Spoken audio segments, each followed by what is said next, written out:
एक ही परिवार के तीन धर्म जो आज एक दूसरे के कट्टर दुश्मन हैं, यहूदी धर्म, ईसाईयत और इस्लाम। आपको यह जानकर बड़ी हैरानी होगी कि तीनों धर्मों में बहुत सारी बातें एक समान हैं। तीनों एक दूसरे के धर्मों के पैगंबर और धार्मिक किताबों का बड़ा सम्मान करते हैं।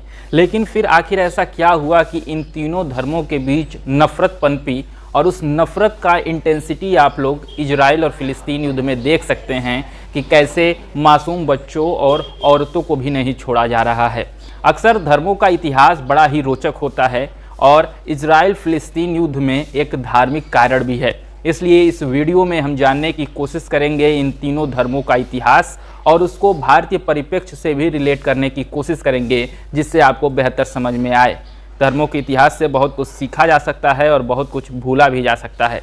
इसलिए शुरू करते हैं। हिंदुस्तान में ईसा पूर्व 1500 शताब्दी में एक धर्म स्थापित होता है जिसे वैदिक धर्म, सनातन धर्म या फिर हिंदू धर्म कहते हैं। इससे 300 साल बाद यानी ईसा पूर्व 1800 शताब्दी में इजराइल मिडिल ईस्ट में एक धर्म स्थापित होता है जिसे यहूदी धर्म कहते हैं। यानी भारत में जिस वक्त सिंधु घाटी की सभ्यता प्रसार कर रही थी, उस समय मिडिल ईस्ट में एक स्थापित धर्म था जिसको यहूदी धर्म कहते हैं। अगर भारतीय परिप्रेक्ष्य में बात करें, ईसा पूर्व 600 साल पहले एक युवक होते हैं सनातन धर्म में ही, जिनका नाम महावीर स्वामी था। महावीर स्वामी क्षत्रिय वर्ण के थे। उनको सनातन धर्म की कुछ मान्यताएं और कुछ मूल्य पसंद नहीं थे, जैसे बलि प्रथा, जाति व्यवस्था, ईश्वर की परिकल्पना और बहुत सारी बातें थी जिसको महावीर स्वामी जिसके खिलाफ थे। इसलिए उन्होंने सनातन धर्म छोड़कर एक नया धर्म स्थापित किया जिसका नाम जैन धर्म है। अगर इसी बात को हम लोग मिडिल ईस्ट में ले जाएं तो आज से 2023 साल पहले ईसा मसीह यानी जीसस क्राइस्ट होते हैं। अब जीसस क्राइस्ट का जन्म यहूदी परिवार में होता है, यानी वह जन्म से यहूदी धर्म को मानते हैं। लेकिन उनको यहूदी धर्म के कुछ मान्यताएं, कुछ मूल्य पसंद नहीं आते हैं, कुछ रूढ़िवादी चीज़ों का वह विरोध करना शुरू कर देते हैं, जिससे वहाँ पर उनको मृत्यु दंड दे दिया जाता है। उनके ही विचारों को लेकर आगे चलकर ईसाई धर्म फलता फूलता है। अब यहाँ पर आप मिडिल ईस्ट और हिंदुस्तान के बीच एक अंतर देख सकते हैं। जब महावीर स्वामी भारत में अपना धर्म का प्रसार कर रहे थे, तब भारत में उनका ज़्यादा विरोध नहीं होता है। विरोध होता भी है तो हिंसक विरोध नहीं होता है। लेकिन जब ईसा मसीह अपने धर्म का प्रतिपादन कर रहे थे, अपने विचारों को बोल रहे थे, तो वहाँ पर लोग बहुत क्रूर थे। उन्होंने उनको मृत्यु दंड दिया, और दंड भी ऐसा कि देखकर रूह कांप जाए। उनके दोनों हाथों को क्रूस पर कील से ठोक दिया गया और उनके शरीर से तब तक रक्त बहता रहा जब तक कि वह मर नहीं गए।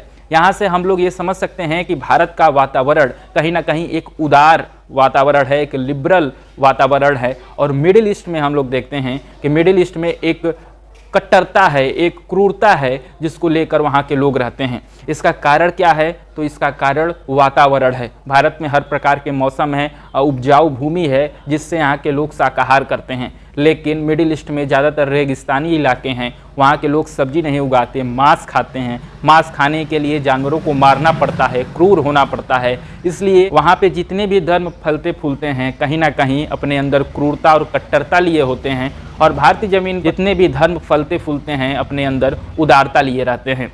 बात को आगे बढ़ाएं तो महावीर स्वामी से 50 साल बाद एक और महापुरुष होते हैं। ये भी क्षत्रिय वर्ण में ही होते हैं। इनका नाम गौतम बुद्ध होता है। गौतम बुद्ध भी वैदिक धर्म के खिलाफ थे, वेदों के खिलाफ थे, ईश्वर की परिकल्पना के खिलाफ थे, बलि प्रथा के खिलाफ थे, जाति व्यवस्था के खिलाफ थे।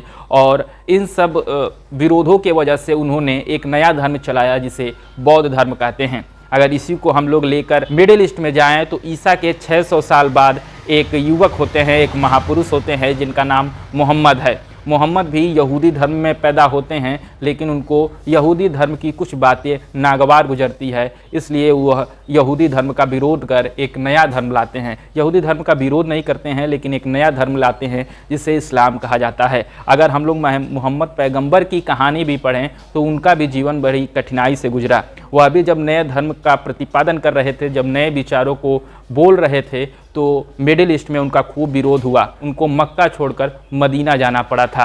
तो यहाँ से हम लोग समझ सकते हैं कि इन तीनों धर्मों की उत्पत्ति कैसे हुई, बल्कि हम 6 धर्मों की उत्पत्ति की कथा इस वीडियो से समझ रहे हैं। वीडियो के अगले भाग में हम समझने की कोशिश करेंगे कि ईसाईयत, यहूदी और इस्लाम धर्म में कौन सी चीज़ें एक समान हैं और कौन सी चीज़ें विरोधाभास लिए हुए हैं, और इन्हें विरोधाभासों से आगे चलकर युद्ध की कहानी तक हम लोग पहुँचेंगे। तो चलिए शुरू करते हैं।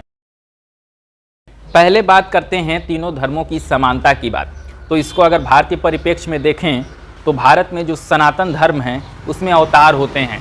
जैसे भगवान विष्णु के अवतार कृष्ण और राम हैं, भगवान शंकर के अवतार अश्वत्थामा, किरात और हनुमान हैं। लेकिन मिडिल ईस्ट से कंपेयर करें तो मिडिल ईस्ट में अवतार नहीं होते, मैसेंजर होते हैं, पैगंबर होते हैं। यानी कुछ लोग होते हैं जिनको ईश्वर ने कुछ पैगाम दिया होता है और वह पृथ्वी पर आते हैं, लोगों को बताते हैं।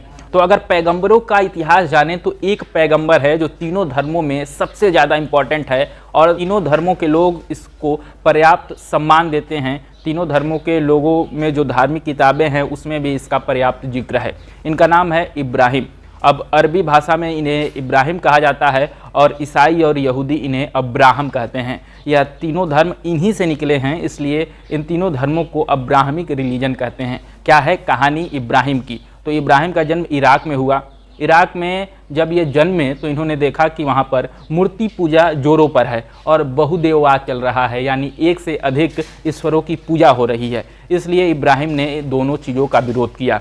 उन्होंने मूर्ति पूजा का विरोध किया और बहुदेववाद का विरोध किया। उन्होंने कहा कि ईश्वर सिर्फ एक ही है। इसलिए जाहिर सी बात है इराक का जो बादशाह था इनके खिलाफ भड़का और इनको देश निकाला दे दिया।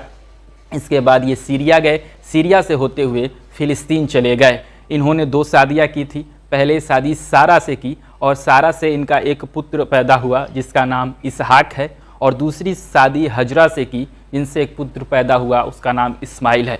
अब यहाँ पर बहुत ही दिलचस्प बात समझने वाली है कि सारा से जो पुत्र इसहाक होता है इसी वंश में आगे चलकर यहूदा होते हैं, और यहूदा वह व्यक्ति हैं जिनसे यहूदी धर्म निकलता है। और इसी यहूदा के वंश में आगे चलकर हम देखते हैं कि ईसा मसीह या जीसस क्राइस्ट होते हैं जिनसे ईसाईयत निकलती है। वहीं दूसरी तरफ अगर इस्माइल की बात करें तो इस्माइल के ही वंश में आगे चलकर मोहम्मद पैगंबर होते हैं जिनसे इस्लाम धर्म निकलता है। इन तीनों धर्मों में एक बात कॉमन है कि तीनों एक ईश्वरवाद पर विश्वास करते हैं। इनका मानना है कि ईश्वर एक हैं। तीनों लोग मूर्ति पूजा का विरोध करते हैं। इनका मानना है कि ईश्वर का कोई स्वरूप, कोई आकार नहीं है, वह निराकार है। आप लोग पूछेंगे कि तीनों धर्म मूर्ति पूजा का विरोध करते हैं तो क्रिश्चियनिटी में अक्सर हम लोग ईसा मसीह की मूर्ति कैसे देखते हैं चर्चों में या धार्मिक जगहों पे। तो यहाँ पर एक कहानी ये है कि जो कैथोलिक ईसाई हैं यानी जो कट्टर ईसाई हैं वह मूर्ति पूजा का विरोध करते हैं, लेकिन जो कैथोलिक ईसाई के खिलाफ एक संगठन बना जिसका नाम प्रोटेस्टेंट है, उन लोगों ने मूर्ति पूजा का सपोर्ट किया। इसलिए हम लोग देखते हैं कि जीसस क्राइस्ट की मूर्तियाँ हर जगह बनी होती हैं, लेकिन जो आज भी कैथोलिक ईसाई हैं वह मूर्ति पूजा का विरोध करते हैं। हम लोग देखते हैं कि जो यहूदी धर्म है और जो इस्लाम धर्म है वह आपस में बहुत ज़्यादा कनेक्टेड है। अगर हम लोग इस पे पॉइंट वाइज डिस्कशन करें तो जो ईश्वर की परिकल्पना है, जो खतना है, बुत परस्ती है, जकात है, हज है, नमाज की जो परिकल्पना है, हदीस की जो परिकल्पना है, वह सारी चीज़ यहूदी धर्म से इस्लाम धर्म में आती है। अगर नामों पर भी चर्चा करें तो हम लोग देखते हैं कि जो इब्राहिम अरबी में होते हैं यानी मुसलमानों के यहाँ होते हैं वही अब्राहम यहूदियों के यहाँ हो जाते हैं। जो मैरी ईसाई लोग बोलते हैं या फिर यहूदी लोग बोलते हैं वही मैरी आगे चलकर मरियम हो जाती हैं। अगर सुलेमान मुसलमानों के हैं तो वही सोलेमन हो जाते हैं यहूदियों के। इस तरीके से अगर डेविड हैं ईसाइयों के और यहूदियों के तो वही दाऊद हो जाते हैं इस्लाम में। तो कहीं ना कहीं आप लोग देखते हैं कि नामों में भी बहुत सारा सिमिलरिटी है दोनों धर्मों में, या यूँ कहें तीनों धर्मों में भी। अब वीडियो के अगले भाग में हम लोग जानने की कोशिश करेंगे कि तीनों धर्मों में अंतर क्या है, और इसी अंतर से शुरू हो जाएगा आपका युद्ध का भी इतिहास। तो सबसे पहले बात करते हैं कि ईसाइयों में और यहूदियों में क्या अंतर है और किस कारण ये एक दूसरे से नफरत करते हैं। तो आपको पता होगा कि जीसस क्राइस्ट या ईसा मसीह का जन्म होता है यहूदी धर्म में, और यहूदी धर्म के मान्यताओं और मूल्यों के खिलाफ ये लगातार बोलते रहते हैं। तो जाहिर सी बात है कि वहाँ के जितने भी लोग होंगे जो यहूदी धर्म को मान रहे होंगे वह कहीं ना कहीं जीसस क्राइस्ट के खिलाफ थे, और यही लोग उनके मौत का कारण भी बनते हैं। जो राजा इनको मृत्यु दंड देता है वह भी कहीं ना कहीं यहूदी ही होता है। इसलिए पूरे विश्व के जो ईसाई हैं वह मानते हैं कि ईसा मसीह के डेथ का कारण यहूदी ही थे। इसलिए यहूदी से ईसाई बहुत ही ज़्यादा नफरत करते हैं। कि रोमन साम्राज्य में जब ईसाई धर्म फैला तो सारे रोमन राजाओं ने मिलकर इजराइल में और जो आज का मिडिल ईस्ट है वहाँ से यहूदियों को भगाना शुरू किया, और वहाँ से भागे यहूदी आधुनिक इतिहास में आकर एक जगह फिर से टिकते हैं। उनका यहूदियों का इतिहास बहुत ही ज़्यादा खराब है, हर जगह से उनको भेदभाव झेलना पड़ा है। अगर इस भेदभाव की हाइट आप देखना चाहते हैं तो आप हिटलर के होलोकास्ट की घटना पढ़ लीजिए। एक ही साथ 60 लाख यहूदियों को मारा था हिटलर ने, और हिटलर ने क्यों मारा था? क्योंकि वह यहूदी थे। उनकी गलती सिर्फ यही थी कि वह यहूदी धर्म में पैदा हुए थे, और इसी हिटलर ने जब सारे यहूदियों को मारना शुरू किया, यूरोप में यहूदियों के खिलाफ एक वातावरण बना हुआ, तो सारे यहूदी मिलकर आज का जो इजराइल है वहाँ पर आना शुरू किए। और उनका यह मानना है कि वह आज से 2000 साल 2500 साल पहले उसी ज़मीन पर रहते थे, और भगवान उनके जो यहूदा हैं या फिर याहवे जिनको बोलते हैं, उन्होंने भी बताया था कि एक ऐसी ही भूमि होगी फ़िलिस्तीन के बगल में जहाँ पर सारे यहूदी बसेंगे, और इस वजह से वो बोलते हैं कि यह ज़मीन हमारी है। लेकिन वहीं दूसरी तरफ हम लोग देखते हैं कि मुसलमानों का कहना है कि हम लोग वहाँ से पहले से बसे थे, हमारी ज़मीन पहले से थी, और ये लोग बाहर से आकर कब्जा किए थे। तो इन दोनों के बीच यही लड़ाई है। दूसरे पॉइंट में हम लोग यह समझने की कोशिश करते हैं कि ईसाई और इस्लाम धर्म में क्या समस्या है। तो ईसाई धर्म जो है वो कहीं ना कहीं, मैं जब धर्मों का इतिहास पढ़ता हूँ तो मुझे समझ में आता है कि जितना ही नया धर्म होगा उतना ही ज़्यादा कट्टर होगा और तेज़ी से फैलेगा। तो आप लोग जब देखें कि ईसाई धर्म शुरू होता है आज से 2023 साल पहले, तो बड़ी तेज़ी के साथ फैलता है। सेंट पॉल और बहुत सारे इन लोगों के मिशनरीज भी भारत में आते हैं, बाकी जगह पे भी आते हैं और ईसाई धर्म को फैलाते हैं। इसी प्रकार से ये इस्लाम धर्म में भी जो कन्वर्जन है, धर्मांतरण है, इसको स्वीकार किया जाता है कि जितने भी लोग हैं इस्लाम धर्म में आना चाहते हैं उनको लाइए, जबरन नहीं, लेकिन वह खुश होते हैं कन्वर्जन से कि सब लोग उनके विचार को मान रहे हैं, उनके धर्म को मान रहे हैं। इसलिए जब ईसाई लोग ये देखते हैं कि इस्लाम धर्म आया है और बहुत तेज़ी से फैल रहा है, बहुत सारे ईसाई भी इस्लाम में कन्वर्ट हो रहे हैं, ईसाई लोग इस्लाम के खिलाफ क्रूसेड शुरू करते हैं। क्रूसेड हिंदी रूपांतरण होता है धर्म युद्ध। वो लोग धर्म युद्ध इस्लाम के खिलाफ शुरू करते हैं 10,000 एडी में। ईसाई और इस्लाम के बीच नफरत की शुरुआत यहाँ से होती है। वीडियो के शुरू में मैंने बताया था कि यहूदी और इस्लाम धर्म लगभग एक समान है, लेकिन फिर इन दोनों के बीच नफरत कैसे शुरू हुई? मोहम्मद पैगंबर साहब थे, उनका जन्म हुआ यहूदी धर्म में, और यहूदी धर्म को छोड़कर स्थानीय धर्मों के खिलाफ उन्होंने एक धर्म शुरू किया जिसका नाम इस्लाम धर्म है। और इसके वजह से यहूदी उनसे बहुत खार खाए रहते हैं, मोहम्मद पैगंबर से और मुसलमानों से भी। इसलिए उन पर लगातार यातनाएं हुई, जैसे वो मक्का छोड़कर मदीना के तरफ चले गए। मदीना में एक फ़ौज तैयार की और खैबर का युद्ध लड़ा। खैबर के युद्ध में मोहम्मद पैगंबर साहब के नेतृत्व में मुसलमानों की सेना ने यहूदियों की सेना को हरा दिया। और इसलिए आज भी जब यहूदी और इस्लाम के लोग एक दूसरे से लड़ते हैं तो खैबर के युद्ध का जिक्र होता है। खैबर के युद्ध में मुसलमानों ने यहूदियों को हराया था, तो मुसलमान कहते हैं कि खैबर का युद्ध याद रखना, हम लोग फिर से तुमको ऐसे ही हराएंगे।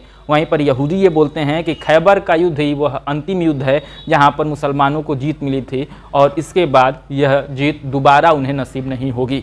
एक ज़मीन की भी लड़ाई है और एक धार्मिक कारण भी है। अगर आपको ये वीडियो इंटरेस्टिंग लग रहा होगा तो आप बताइए आगे चलकर जो इजराइल और फ़िलिस्तीन के युद्ध का कारण है, जो लाइन बाय लाइन मैं इस वीडियो में नहीं बता सका, क्योंकि इस वीडियो का उद्देश्य था कि आपको धार्मिक कारण बताया जाए कि कैसे धर्म एक कारण बनता है युद्ध का।